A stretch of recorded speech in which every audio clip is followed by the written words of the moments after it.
오늘은 참 이렇게 바울이 정말 수고하고 내가 자랑할 것이 있었으면 좋겠다, 마지막 날에. 근데 오늘 여러분 바울이 어떤 이야기를 하냐면요, 이 세대가 어그러진 세대라고 말해요. 우리가 살아가는 이 세대는 어두움의 세대. 여러분, 바울이 말하는 건 이 세대를 본받지 마라 라고 말한 것처럼, 이 세대는 많은 사람들의 그 세대는 다 어둠 속에 있습니다. 어둠 속에 있다는 게 뭐죠? 바른 길을 가지 않고 자기가 원하고 자기를 오늘 바울이 뭐라고 말하죠? 여기에서 이제 생명의 말씀을 밝히고 그리스도의 날에 내가 자랑할 것이 있었습니다. 그러니까 자랑할 것, 그러니까 내가 예수님께서 이 땅에 오실 거나 내 생명이 끝날 때 정말 자랑할 게 있으면 좋겠다고 말할 때, 보통 우리 자랑은 뭐 자녀가 잘 되면 자랑하고 이 세상 것을 자랑하고 싶은 마음이, 지식을 자랑할 때도 있지만, 바울은 정말 내가 예수님을 위해서 정말 살아갔던 것을 자랑하고 싶은 마음이 있는 거예요. 바울의 마음을 여러분이 기억해야 되는데, 여러분 그 이유는 뭐냐면, 이 말씀을 이렇게 성경을 이렇게 보면요, 바울 목사님이 뭐라고 말하냐면, 바울은 교리가 정말 우리의 일상의 삶으로 일어나는데 정말 초점을 많이 두고 있어요. 관계, 삶. 정말 예수님이 오늘도 이 땅에 오셨다고 말하잖아요. 인카네이션 하셨다고 말해요. 근데 이거 어디로 오셨죠? 세상, 관계 속으로 오셨어요. 이 세상에 오셨다는 것은 교리가 어디로 들어간 거야? 결국은 예수님이 말씀이 육신이 이 세상에 오셨다는 말씀 오늘 들었잖아요. 정말 신비로운 그 하나님께서. 근데 그분이 어디로 오셨어요? 우리의 관계와 우리의 구원을 위해 우리 속으로 오신 거예요. 그렇기 때문에 오늘 바울 목사님 말하는 것은, 이 어둠과 어그러진 세상 속에서 그리스도인은 교리로 밝히는 게 아니라 삶으로 믿는 너희의 구원을 밝혀주기를 바울이 말하는 거예요. 그래서 우리가 겉으로는 흠이 없을 뿐만 아니라 마음으로 훈전해서 하나님 아버지의 온전하심 같이 우리도 온전해져서 정말 이렇게 살아가기를 원하는 거죠. 여러분, 그래서 이 바울은 이 세상이 어그러지고 바른 길로 안 가는 사람들에게 이쪽 길로 가, 이렇게 해야 돼. 그러려면 어떻게 해? 내가 바른 삶을 살아야 돼, 안 살아야 돼? 오늘 우리 교회 이름이 바른길 교회인데, 바른 정육점 받습니다. 바른 정육점, 바른 치과, 뭐 그런데 바른이 너무 많더라고. 응? 근데 여러분, 목사님 이런 얘기 해줄게요. 그리스도인들의 이 어그러졌다라는 말은 왜곡된 길을 사람들이 간다는 거야. 잘못된 길을. 근데 이 세상에서 그 잘못된 길을 가는 사람들에게 바른 길을 가도록 교리를 설명하라, 이게 아니라 우리의 삶으로 우리가 바른 길을 가는 것을 보여줘서 그들이 바른 길을 따라오게 만드는, 되게 어려워. 솔직히 그렇죠. 그래서 오늘 그리스도인의 본질적인 우리의 원래 모습과 위치는 뭐냐면, 옛날 우리 이제 김성옥 집사님이 이제 우리가 개척하게 될 때 나한테 이런 권면을 해줬어요. 김필아, 이렇게 모세가 시내산에 올라갔다 왔잖아요. 올라갔다 왔을 때 얼굴에 빛이 안 나. 빛이 났어, 안 났어? 목사님 얼굴에 빛이 안 나. 점점 까매지고 있잖아, 축구하니까. 어느 날 옷을 벗었는데 애들이 얼굴하고 몸하고 달라요 그러더라고. 그래서 까매지고 있어. 목사님은 점점 빛이 잃어가. 빛이 잃어간다는 건 뭐냐면, 그 빛을 전할 힘이 점점 사라져가는 거야. 누구를 만날 때 돈이 없어서 빛이 안 나는 게 아니에요. 주머니가 텅텅 비고 그래서 빛이 안 나는 게 아니라, 내 마음에 빛이 없어서 빛을 못 내. 목사님들을 만났는데 빛을 못 내. 그런 내 모습을 발견하게 되는 거예요. 그래서 오늘 모세가, 목사님 이제 김성옥 집사님이 이런 말이에요. 정말 모세가 이 시내산에서 법궤를, 하나님 말씀을 갖고 내려왔을 때 얼굴에 광채가 나거든요. 그러니까는 자기는 광채가 나는 건 모르지만 이스라엘 백성들은 광채를 봤어요. 그 광채가 뭐냐? 광채는 아무나 나는 게 아니야. 목사님 광채가 나지 않는 이유는 광채의 삶을 살지 않았기 때문에 나오지 않는 거야. 봐봐요. 여기 정직한 사람이 한 명 있어. 하나님 때문에 정직해. 그럼 정직이 드러날까, 안 드러날까? 드러나. 너희들이 하나도 정직하지 않기 때문에 정직이 구별되지 않는 거야. 실은 말로만 세게 하는 거지. 그래서 모세가 광야 그 시내산에서 번개를 받고 내려왔을 때 사람들이 막 광채가 나니까 막 놀랬어요. 그 영적 임재가, 하나님의 사랑이, 하나님의 영적 말씀의 영광이 모세로부터 드러나기 시작했어요. 그러니까 사람들이 모세의 권위를 놀랬죠. 그래서 오늘 바울이 우리들에게 말하는 것은 뭐냐면, 우리가 크리스찬이야, 크리스찬 아니야? 크리스찬이야. 설교육좀 공부해야 하네요. 뭐에 대하냐? 크리스찬이 사는 필그림, 여정에 대한 이야기잖아요. 그렇잖아요. 근데 그 크리스찬 여정은 뭐냐면 계속 빛이 나는 거야. 우리의 행실과 우리의 태도와 우리의 언어와 이 모든 게 가치관이 세상의 빛이야 다. 근데 여러분, 우리의 외형, 우리의 옷들, 우리의 품위들, 이런 게 우리가 보여지는 모습들이 막 우리가 만약에 뭐 염색 막 하고 이런 거 나쁜 건 아니지만, 염색이 머리가 하얘잖아요. 요즘에 그 40 넘으면 머리 하얘집니까? 안 하얘집니까? 하얘져요. 하얘져서 염색하고 이런 건 괜찮지만, 정말 우리가 너무 막 이렇게 막 여기 옷에다가 오늘 막 영어로 오늘 너 만나, 이런 막 뭐 남자 동성애 이런 옷들을 우리가 입고 다니는 거 해봐. 이 세상에 그런 모습이 있잖아요. 근데 우리는 그렇지 않고 우리에게 하나님이 남자와 여자라는 온전한 그 창조의 질서, 이런 기준들을 가지고 옷뿐만 아니라 우리의 태도가 구별을 보여줘야 돼. 그게. 그래서 빛과 소금으로 살아간다는 건, 그럼 더 나아가서 어떨까요? 우리 외모도 그렇지만 언어 생활은 어때요? 언어는 어떻습니까? 여러분, 크리스찬이 십자가에서 죄짐을 내려놓을 때 그 언어가 바뀌었어요? 안 바뀌었어요? 그 얘기 있어요? 없어요? 말이 바뀌어. 말이 바뀌어. 말이 미움의 언어에서 사랑의 언어로 바뀌어. 그래서 내가 여전히 저 친구를 계속 누구를 미워하고 누가 그랬어요 라고 자꾸 이런 말을 내가 한다는 건 내 마음에 아직도 정말 그 언어가 계속적으로 안 나올 수는 있지만, 언어가 바뀌는 것이, 크리스찬은 거듭날 때 언어가 성경의 언어로 바뀌어요. 성경의 언어로. 그래서 언어가 바뀐 사람들, 진실되고 참된 말을 하게 되죠. 그리고 크리스찬은 어때요? 여러분, 잔머리 써? 아니면 잔머리 안 써? 잔머리 쓰면 안 돼. 공부할 때도 최선을 다해야 되고, 또 직장에 일할 때도 옆에 있는 사람에게 피해를 안 주는 능력을 나타내야 돼. 크리스찬들의 삶은. 그래서 이것이 하나님이 주신 노동에 대한 의식이죠. 그리고 가정생활은 어떨까? 아직 이제 결혼을 이제 우리 할 건데, 결혼할 거지? 할 거 안 할 거야? 안에서 만나. 근데 결혼하는데 크리스찬의 이 청교도들의 가정은 그 안에서 회심도 일어나고 거듭남이 일어났지만, 하나님인 남편에게, 아빠에게 하나님의 권위를 주시고, 그 권위에 따라 아내는 순종하고 자녀가 순종하고, 그 아버지는 그 권위를, 영적 권위를 드러내며 아이들을 복종하게 따라가게 하는 그런 좋은 모델을 갖는, 그래서 이 세상 사람들이 또 크리스찬의 안에서도 저런 가정이 됐으면 좋겠다.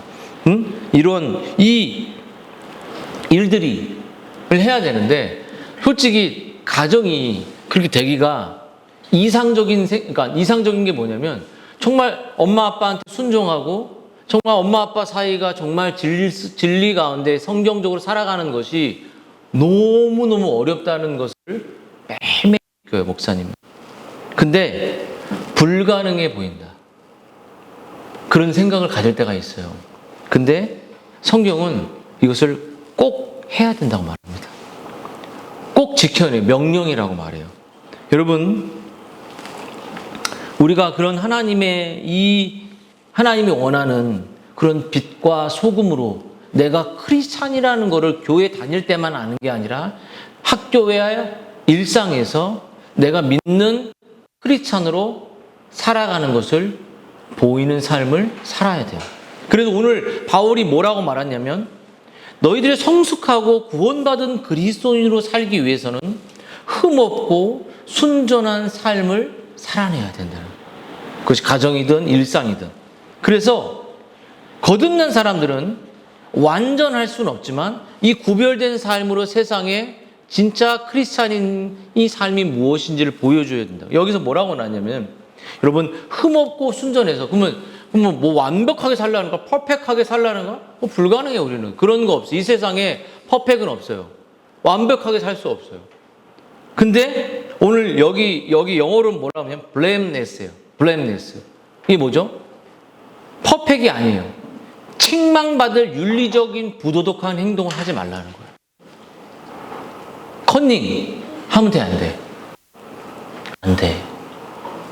blameless. 이것은 크리스찬이 만약에 이걸 행했다. 넌 크리스찬이 이건 안 하고 그러면 누구를 욕먹게 되면 크리스찬들은 다 저래. 이러한 완벽을 말하는 게 아니에요. 그래서 blameless라는 말은 뭐냐면 저렇게 예배 태도가 왜 저래? 저렇게 도에서 저렇게 나빠? 이런 윤리적인 지적을 절대 받는 행동들을 하지 않도록 애쓰고 속 빛이 돼야 된다는 거예요. 윤리적인 오점들을 정말 왜냐면 이 윤리적인 오점들을 계속 남길 때 그 안에 거룩함이 없기 때문이에요.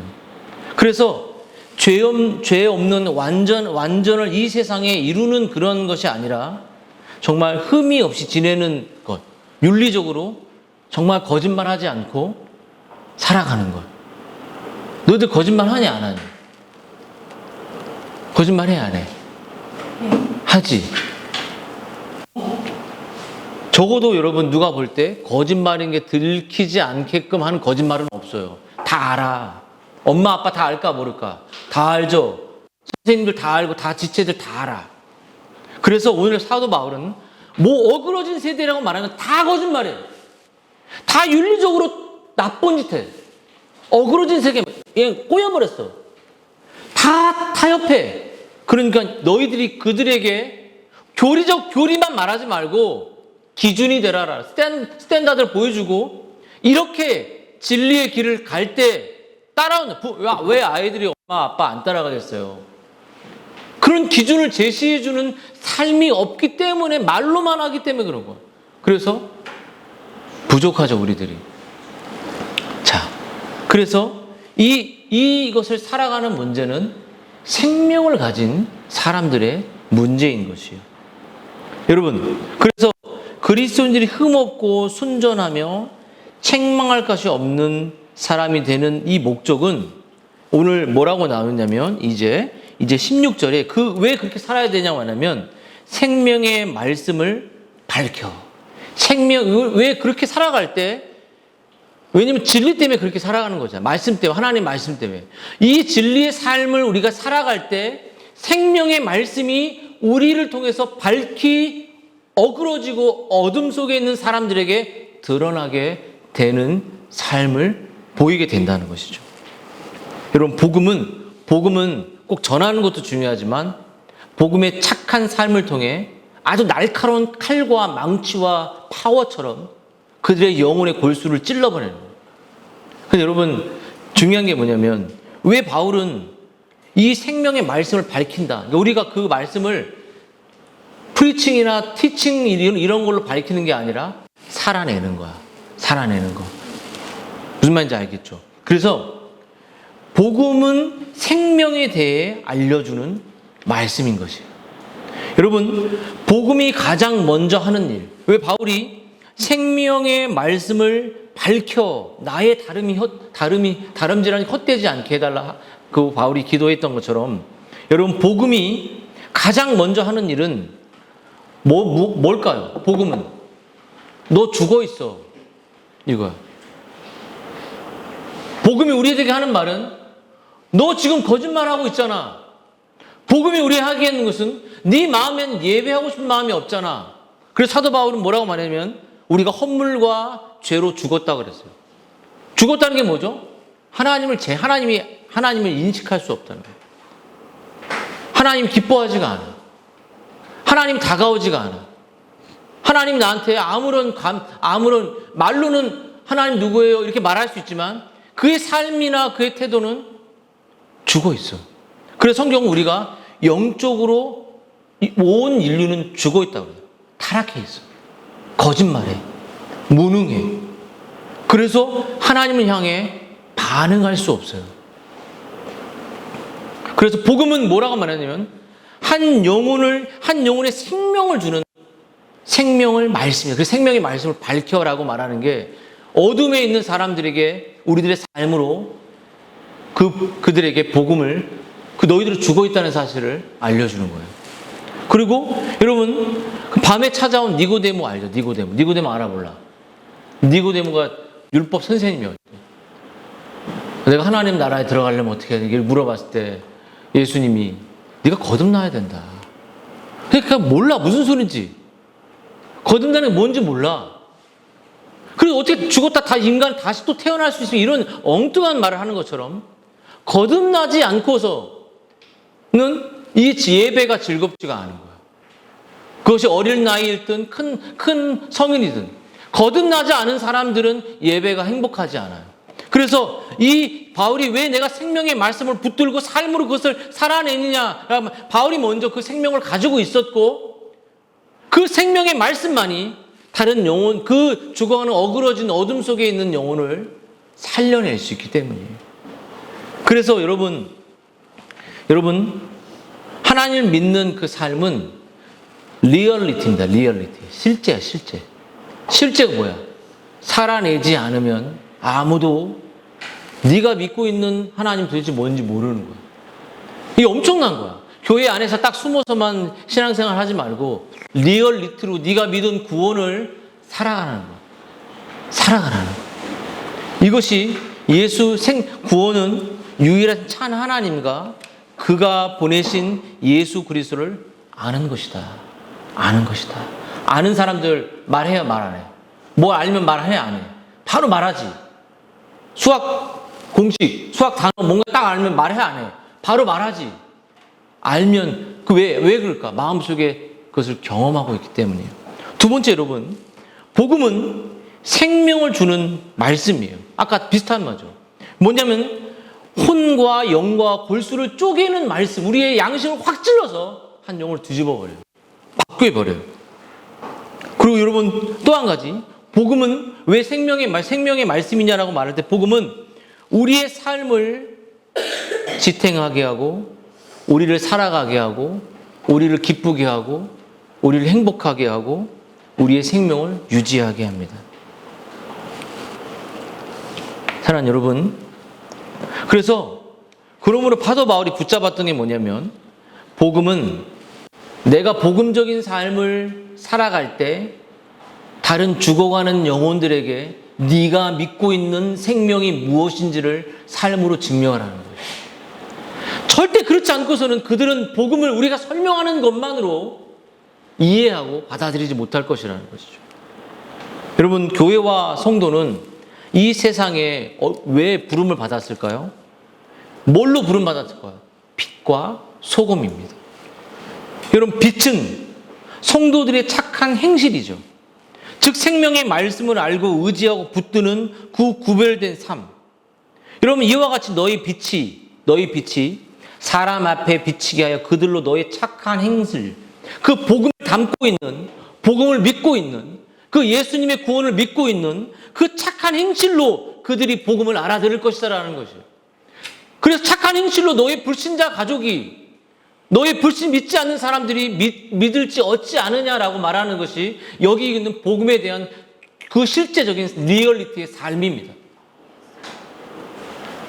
여러분, 우리가 입을 열어 여러분 자신을 그렇게 살도록 하시는 분이 누구인지, 이런 생명의 삶을 위해 그리스도께서 어떻게 십자가를 지시고 죽으셨는지, 왜 사도 바울이 왜 이렇게 자기가 살았는지를 지금 계속 증명하고 있는 거예요. 자기가 왜 이렇게 살고 있는지, 왜 감옥에서 기뻤는지. 그래서 오늘 베드로도 이런 말을 했어요. 너의 마음에 그리스도를 주로 삼아 거룩하게 하고 너희 속에 소망에 관한 이유를 묻는 자들에게 항상 대답할 것을 준비하라. 그러니까 우리 친구들에게 예수 믿는 게 뭐야? 라고 말하면 말할 수 있어요. 너 교회 왜 다녀? 라고 말하면 아빠 때문에 다녀. 이거 아니야. 여러분, 신자의 구원과 구원받은 신자의 삶은 이렇게 세상의 어둠의 빛으로 드러나도록 우리를 부른 것입니다.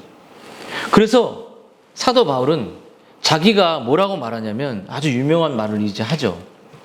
그래서 만일 너희의 믿음의 재물과 섬김을 위해 내가 나를 전제로 드릴지라도 나는 기뻐. 그러니까 이 자기가 자기의 삶을 통해 자기가 감옥에서도 흔들리지 않는 기쁨의 삶을 통해 이 살아가는 것이 많은 사람들에게 향기가 되고 많은 사람들에게 그 복음의 그 실체가 된다면 자기는 뭐라고 되면 그 재물에 기름이 돼서 그 향기로 하나님께 올려드리는 재물이 되고 싶다고 말해요. 재물. 내가 재물이 되고 싶대. 여러분, 전제란 무엇이냐면 전제. 이게 되게 중요해요. 전제. 전제를 영어로 하면 더 쉽습니다. 영어로 하면 드링크 오퍼링이에요. 드링크 오퍼링. 그러니까 전제는 하나님이 정하신 제사를 드릴 때 제물을 드리잖아요. 양이든 소든 막 거기에 제물이 염소가 올려지잖아요. 각을 떠서. 그 제물 위에 기름으로 물로 그 제물을 타게 하는 그 용도로 자기가 부어져 버리고 싶대요. 되게 아주 귀한 말입니다. 번제로 타고 있는 그 짐승 위로 혹은 그 앞에 포도주로 부어졌던 그 짐승을 확 타오르게 해서 그 속죄의 제물이 되어서 하나님께 영광이 되는 그 기름이 되고 싶다라고 말해요. 자기가 얼마나 그리스도를 사랑했는지 그렇게 말합니다. 이것을 자랑하고 싶다고 말해요. 여러분, 제물 위에 부어진 포도주가 증발하죠. 하늘로 올라가요.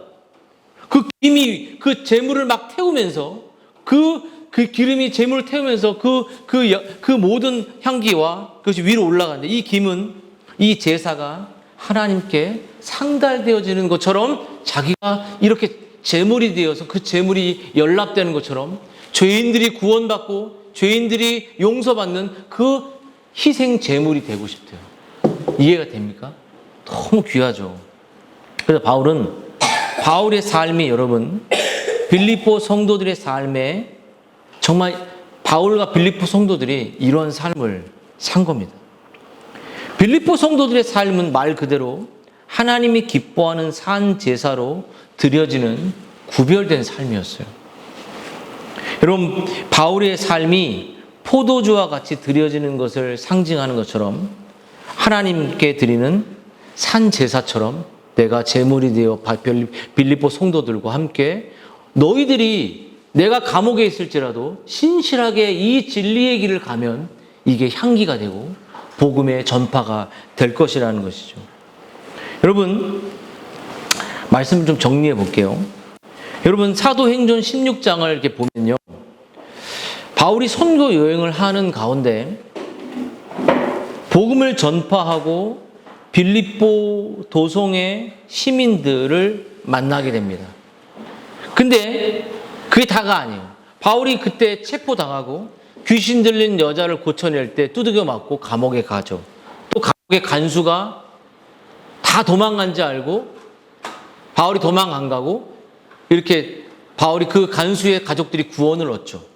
여러분, 이것이 빌립보 교회의 개척 멤버들이었습니다. 심지어 기억 없이 바울이 이 빌립보 교회를 개척했는데 로마 감옥에 갇혔죠. 그리고 빌립보 성도들은 기도하고 또 바울이 감옥에 있으니까 헤어나오지 못하니까 기도했죠.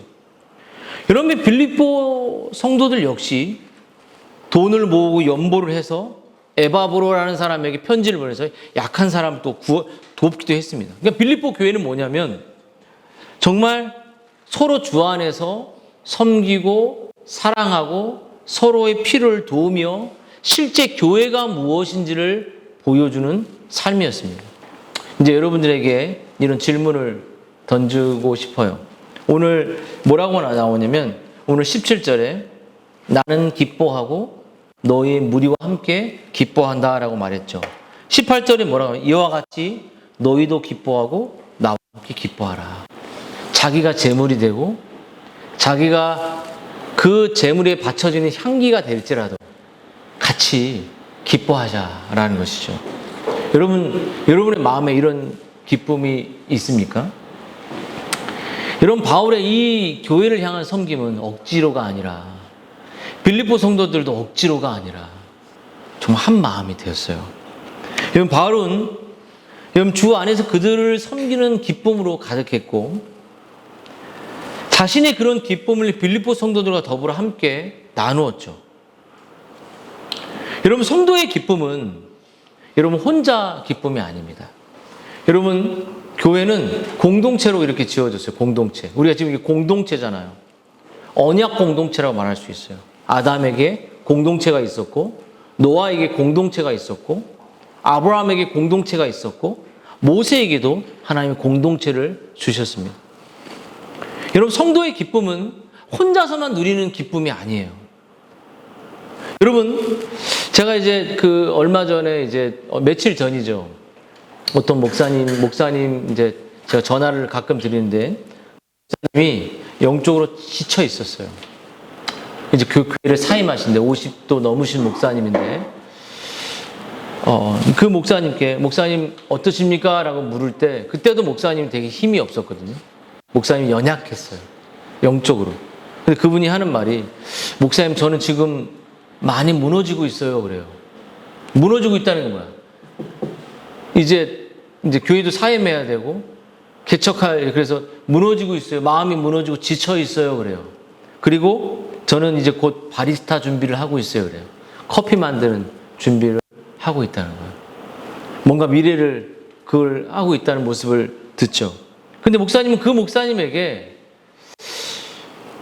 그 어떤 위로도 줄 수 없었어요. 그 어떤 권면도 내 입에서 나오지 않았습니다. 그래요. 참 힘드시겠네요. 이걸로 끝냈어. 근데 만약에 목사님 마음속에 자기 연민이 없고 또 환경적인 슬픔을 이겨낼 수 있었다면, 내가 그분에게 정말 그리스도를 바라보십시오. 바울이 감옥에서 지금 여기서 로마 감옥에서 이렇게 갇혀 있다가 죽잖아요. 그러면서도 내가 기뻐한다고 말했잖아요. 여러분, 이 빌립보 성도 바울이 이렇게 말했던 것처럼 제가 그 목사님에게, 목사님 정말 힘을 내십시오. 예수님을 바라보십시오. 이 공동체 지체가 다가가서 그런 말을 할 수 있다면 얼마나 힘들어요. 그래서 내가 목사님에게 다시, 목사님 참고 기도하고 다시 그분에게 문자를 보냈습니다. 목사님 힘내십시오. 그리스도 바라보십시오. 근데 여러분, 대부분 많은 목사님들이 만나도 별로 그런 얘기 안 하거든요. 근데 여러분, 그분이 다시 문자가 와서 우리 교회를 보고도 힘이 납니다. 목사님 보고 힘이 납니다. 여러분, 바울이 우리에게 말해주는 것은 뭐냐면 복음을 살아내라는 거예요. 예수 믿고 있는 삶을 살아내라는 거예요. 왜? 강요 아닙니다. 구원받았으면 삶이 나타난다는 거예요. 누군가 정말로 영적인 낙담 속에 있는 그들에게 다가가서, 그 형제에게 찾아가서 그 지친 어둠의 질서를, 어그러지고 질서를 모르는 자기중심적으로 살아가는 사람들에게 바른 질서와 바른 빛과 바른 생명과 바른 창조와 바른 구원의 은혜를 보여주라는 것입니다. 여러분, 누구에게 그런 모습으로 우리가 드러나고 있는지 한번 봤으면 좋겠어요. 내가 누군가를, 내 가족들이 봤을 때 저 자매가, 정말 저 형제가, 저 아이가 구원받은 사람인가라는 그 삶의 모습이 있냐는 거예요. 구원받는 게 뭐야 도대체? 예수 믿는 게 뭐야 도대체? 도대체 정말 교회 다니는 게 뭐야 라고 말할 때, 예배가 빨리 끝났으면 좋겠어 라고 말할 때, 예배 오는 것이 무엇인지 모를 때, 목사님도 그래요. 하나님 기도할 때, 하나님 오늘 정말 예배에 기쁨을 주십시오. 정말 제가 삶이 안 되지만 오늘 그것을 감당할 힘을 주십시오. 만약 여러분이 이런 기쁨이 없다면, 바울이 말하는 것처럼 이런 기쁨이 없다면 복음의 빛을 비출 수 없습니다. 절대로 그 사람을 통해 예수 믿는 모습은 나타나지 않아요. 그래서 여러분들의 예배 태도를 바르게 하고 예배에 집중하고 구원받은 모습의 태도를 갖는 것도 중요해요. 왜냐하면 다른 사람이 저 형아는 예배 너무 잘 드리네, 저 동생은 왜 이렇게 잘할까, 이런 게 나타나는 거죠. 여러분, 만약 이런 기쁨이 없다면 내가 믿음에서 떨어진 자리가 어디인지 바라봐요. 내가 정말 구원받은 사람의 모습이 있는지 한번 돌아봐야 돼요. 그것은 내가 그런 삶이 자연스럽게 우리가 흘러가는 거죠.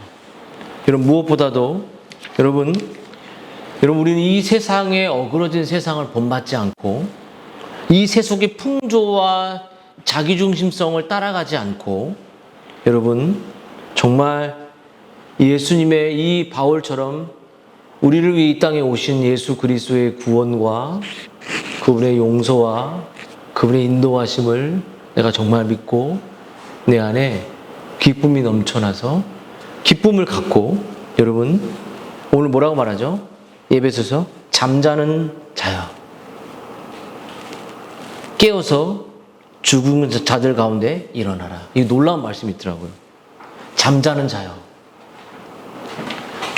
깨어서 죽은 자들 가운데 일어나라. 그리스도께서 너희에게 비추이시리라. 여러분, 우리가 다른 사람들이 많이 눈을 떠 있는 것 같지만 예수님에 대해서는 잠자고 있습니다. 성경에 대해서 잠자고 있습니다. 성경에 대해서 한 말도 안 합니다. 구원에 대해서 말하지도 않습니다. 그들과 대화가 되지 않습니다. 근데 그들을 깨울 수 있는 건 무엇이냐면 여러분, 죽은 자원다는 것에 빛으로 일어나는 것이죠. 내가 믿고 있는 신앙의 모습. 우리 어린아이들이 있지만 시온이도 있고 다 있지만 가온이도 있지만 믿지 않고 똑같은 행동을 하면 안 돼. 그들의 가운데 어느 날 갔을 때 놀러 갔을 때 성경을 펴서 읽는 모습이 있어요. 우리 그게 안 되잖아. 나도 안 돼. 근데 어느 날 성경을 읽고 밥 먹을 때 식기도를 자연스럽게 하고 내가 믿는 모습을 보여주는 거. 그럼 그들이 우리 기도하는 모습을 봐. 자연스럽게 억지로 하는 게 아니라 이것이 잠자는 자들을 깨울 수 있는 진리의 삶이고 진리의 빛이에요. 여러분, 아직도 여러분의 가족들 안 믿는 가족들 있잖아요. 여러분의 주변에 사랑하는 사람들 안 믿는 사람들 있잖아요. 근데 그들과 우리가 구별된 삶이 없다면 우린 구원에 없는 것도 구원에 받은 우리의 모습도 돌아봐야 되지만 구원이 현저히 빛이 없는 기쁨이 없는 상태에 있거나 아니면 우리에게 하나님 다시 한번 잠자는 자들을 깨우기 위해서 우리를 불렀지 천국에 딸랑 가도록 우리를 부르신 이유만이 아닙니다. 그래서 우리의 일상의 삶에서 오늘도 복음의 빛을 비추게 해달라고 우리가 기도하고 나아가야 돼요. 한번 기도하겠습니다. 우리 다 같이 한번 기도하죠.